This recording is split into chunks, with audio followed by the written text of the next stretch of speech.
তোমরা কি ভাবছো ডিজে অরুণ বাড়া পাগল হয়ে গেল?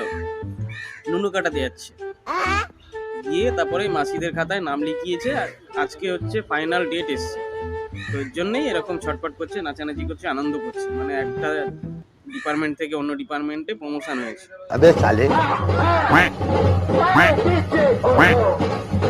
কংগ্রাচুলেশন কাকা, তুমি আজ থেকে সুধীর ভাই থেকে সুধীর বোন হয়ে গেছো, তার জন্য অনেক অনেক কংগ্রাচুলেশন।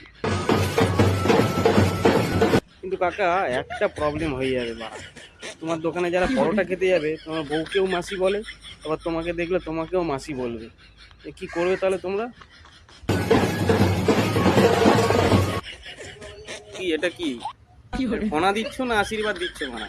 তো তোমার বানা আশীর্বাদের দরকার নেই বানা, তোমার আশীর্বাদ নেবো আর ওরা বেশি 90% ছেলে পুলে সব তোমার দিকে ঝুঁকে যাবে।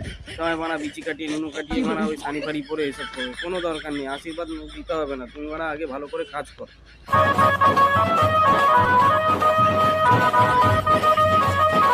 তো প্রস্তুতি চলছে, এটা হচ্ছে সেই শুভক্ষণ।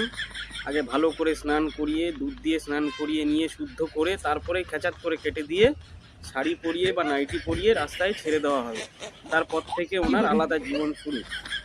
আর এতদিন যেসব শাড়ি ফাড়ি পরে নাচানাচি করছিল এগুলো হচ্ছে প্র্যাকটিস ছিল, মানে 3 মাসের ট্রেনিং। যদি ট্রেনিংয়ে পাস করো তারপরে তুমি পাকাপাকিভাবে ওই খাতায় নাম লেখাতে পারো।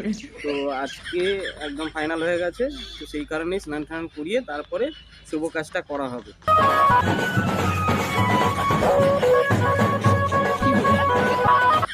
ছেড়ে দাও মাসি, আর দিও না মারা, ও কালো পাঠা আর সাদা হবে না, যতই দুধ দেওয়ার যায় দাও।